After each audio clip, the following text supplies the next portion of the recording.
Okay. So because they're in video now with Walmart and they're doing these two-way communications, they build the video scrambling system for pay TV on cable systems. So it used to be before the Link-a-bit solution for multiple access cable systems. If you were even mildly technical or could play around with an Allen wrench, you could get HBO or any of the early pay TV channels for free. The catchphrase there is security by obscurity. Yeah, they would just try and find one clever thing that consumers weren't likely to figure out by unscrewing their box and moving one wire or something. And so Jacobs and Viterbi and all the brain trust at Link-a-bit, they solve that problem. And they HBO uses them, and then all the other big pay TV channels. I think that's the inspiration behind the HBO opener. By the way, yes, the scrambled, because it's descrambling and now bringing you this. So great. That's Irwin and Andy right there. So in 1980, they do this for the whole decade of the 70s. In 1980, the Link-a-bit, the company, gets acquired by a East Coast radio technology company called Macom, I think is how it was pronounced. It used to be actually Macom, and then it, this weird 80s branding stuff, they changed the brand to M/A-COM, Microwave Communications, I think. Anyway, they sell the business for $25 million in 1980, which nice early win. Not bad for some former academics. $25 million in 1980 dollars. That's awesome. And they had a lot of people at this point. I think there was over 1,000 employees. It grew within. It was on its way there, but then it grew over the next 5 years within Macom to that big. So I don't think it was. It grew to 1,500 people eventually. This is a big freaking business. You can imagine the things we're talking about.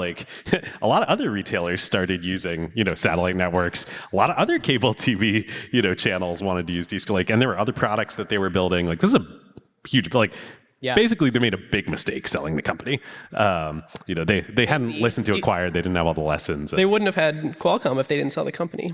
Well, that's true. They made absolutely the right decision in selling Link-a-bit then. So they stay with Macom for 5 years. And then there's a leadership change at Macom. And this is an East Coast technology company. So they all leave in 1985. And they sit around for a couple months. And, they're we made more money than we ever dreamed we would. We got to be part of so many cool things, but we're still young, and the wireless communications industry is kind of just getting started. Yep. And this is 1985, so the cellular telephone industry exists at this point. It had just started. We had how we're on 5G now, and everybody remembers the iPhone 3G, that second phone, and the Edge network that the first iPhone launched with was 2G. It was a little advancement on 2G. This was 1G. This was 1G, which was analog. No digital yet in cellular. It was analog cellular. And cellular had just been an innovation. I mean, this notion that rather than communicating over long distances, we were actually going to put cell towers so that you only needed to communicate with your local tower, and that could be relayed, and you had this sort of cellularification of all the geography that you needed to cover. That was new. And it's funny how today we don't even think about what the word cellular means, but that was the most recent innovation at the time. Yeah, it's great. So, Irwin and Andy, they are first-rate academics, as hopefully we've told the story here, among the most brilliant minds in the world. But they're also, especially Irwin, incredible business people, market analysts. They're very aware, the products they developed at Link-a-bit, they're aware that this market is coming. And the reason they're so aware, technically it exists now, cellular, it's all car phones at this point in time, because the way it works is it was just like the torpedoes back in the day. It was essentially a FM radio broadcaster that you would wire up into your car. Super high power. You needed a lot of freaking power. You had to put it in a car for what you're talking about, and because you couldn't, there was not a battery available to you needed a running internal combustion engine to make power this thing work. Thing. Yes, on the endpoints. Yes, on the endpoints, and bandwidth was super limited, and these systems were thousands and thousands of dollars in early '80s dollars. And despite all that, the consumer demand for car phones was insane. Like this was just like, there were wait lists years long for consumers to get car phones installed, and the fledgling carriers at the time, like they only had so much bandwidth they could fit, because literally it's, there's no efficient use of channels. It's just like the torpedoes back in the day.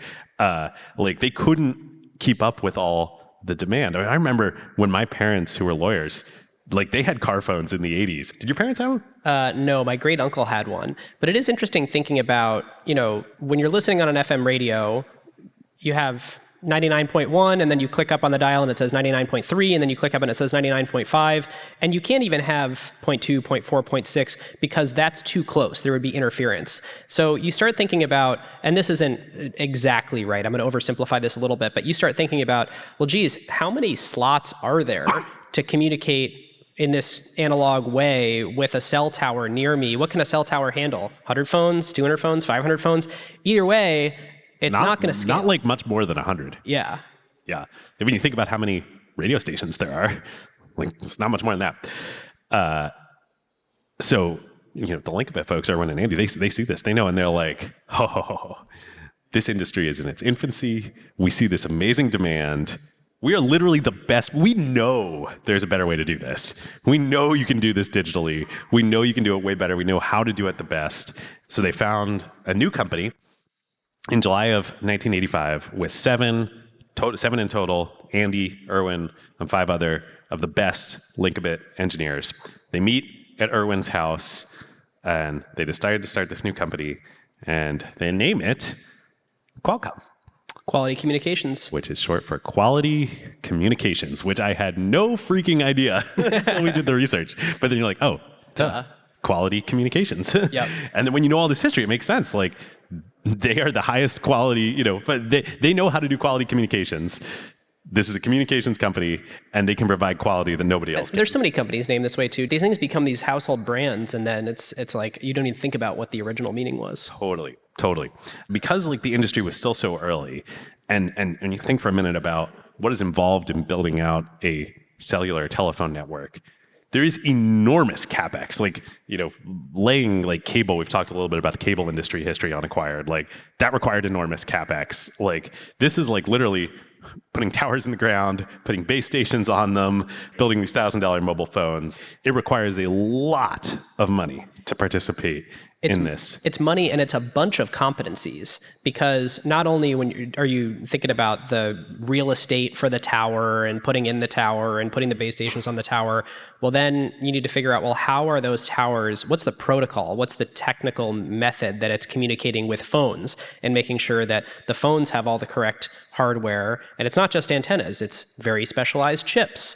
And so then you're like, okay, well, do we need to then make phones, and do we need to build a consumer brand, and do we need to market to consumers? Do we need to be our own carrier? Do we sell to carriers? There's a way to sort of like bite and try and eat the whole elephant here. Or you could say, okay, we're just going to try and be one small part of this because we have an idea for how to make this better. But if you're just doing one small part of it and inventing the means by which the technical method that the phones communicate with the towers, there's a bunch of stakeholders that you got to get on board with your thing. Carriers, the government in terms of licensing spectrum, phone manufacturers, chip makers, base station makers. So there's this really interesting crux that they're at this point of the company where they're saying, we know we can do this better. We have a specific idea about how to make this better, which we'll get to in a second. But they're really trying to figure out how much of the elephant to try to eat themselves. And this story, hopefully this first, 45 minutes of the episode was interesting. We had, fun telling this like crazy World War II Hollywood, history of all the technical aspect that comes to this.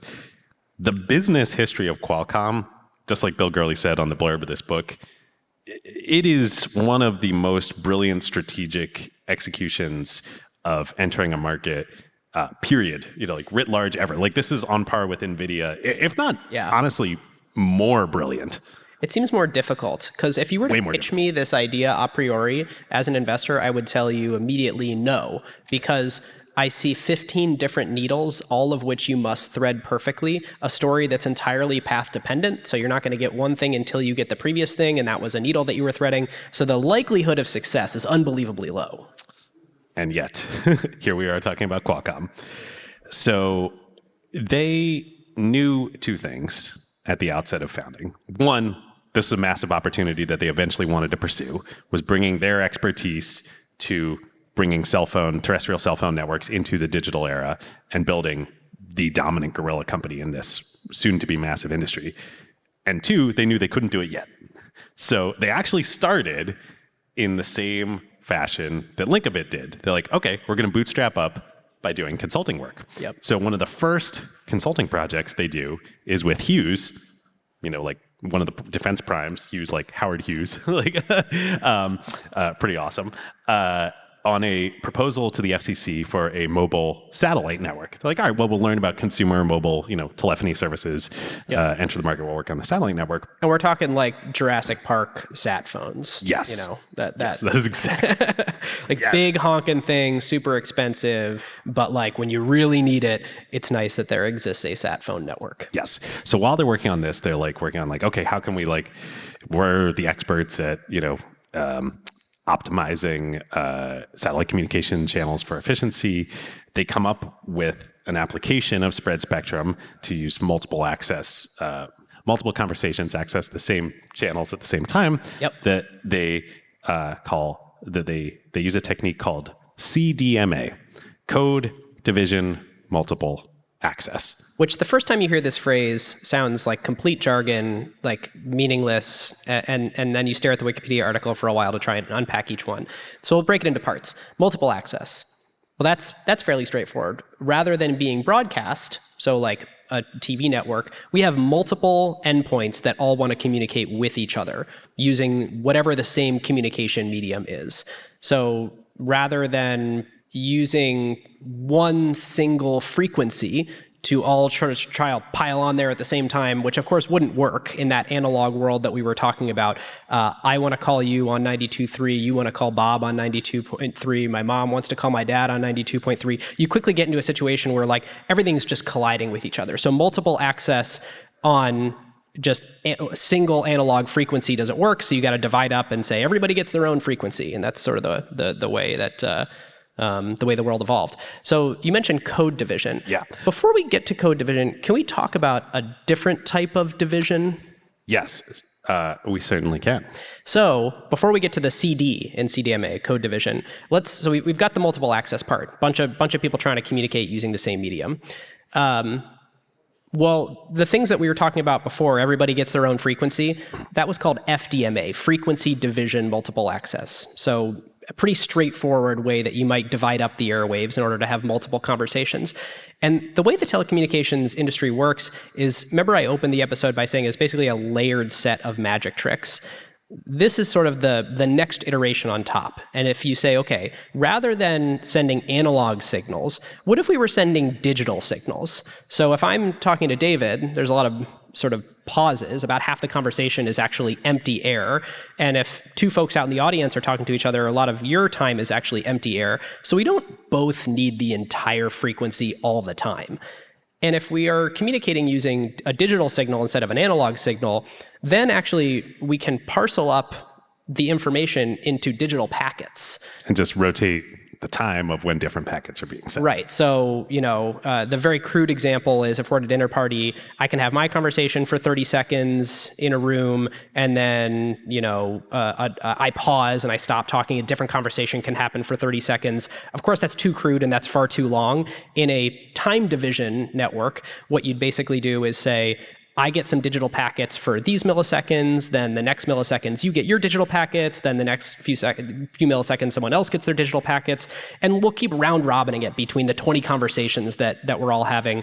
And when it gets reassembled on the other side by some other phone or something, thanks to transistors and digital technology, this can all happen fast enough that you don't even notice. Yeah, you're like, oh, the signal maybe sounds a little compressed. It's not as good as if we're talking to each other actually face to face, but there's no weird blips or pauses in the conversation, even though we're all borrowing different time slots on the same frequency, it actually sounds pretty smooth to me. Yep. So that's the next iterative This invention. is a case where Europe was way farther ahead than the US. Europe was basically ready to implement this time division multiple access digital standard in Europe for European cell phone technology. And that was driven by Ericsson, the big European infrastructure provider. So I think, like, just to pause and reflect, big innovation going from maybe 20, 30, 50x, like you get a lot more capacity by saying, instead of just one person gets a frequency at any given time, you now get a whole bunch of people who can use that frequency because the signal's digital, because it's time division. This is the movement from frequency division multiple access, FDMA, to time division multiple access, or TDMA. And it's actually, you said 30, 50. Maybe now that kind of is, but like back then it was 3 to 5x. Really, I think the right analogy is like, it is time sharing. Time sharing is what it is. And it's kind of like the old computing model of like time sharing on a teletype on a mainframe. That's what's going on here. Yep. And so over to Qualcomm. So they're thinking about doing this satellite communication thing. And remember, Irwin studied with Claude Shannon. So he's always thinking about what is the most efficient way to use all the way up to the theoretical limit of how much signal can be communicated in a given medium at a given time. And he's sort of looking at TDMA, and they're like, I think there's something even more efficient than this, and we need something more efficient than this for this satellite network. And these guys were all around the beginning of the internet.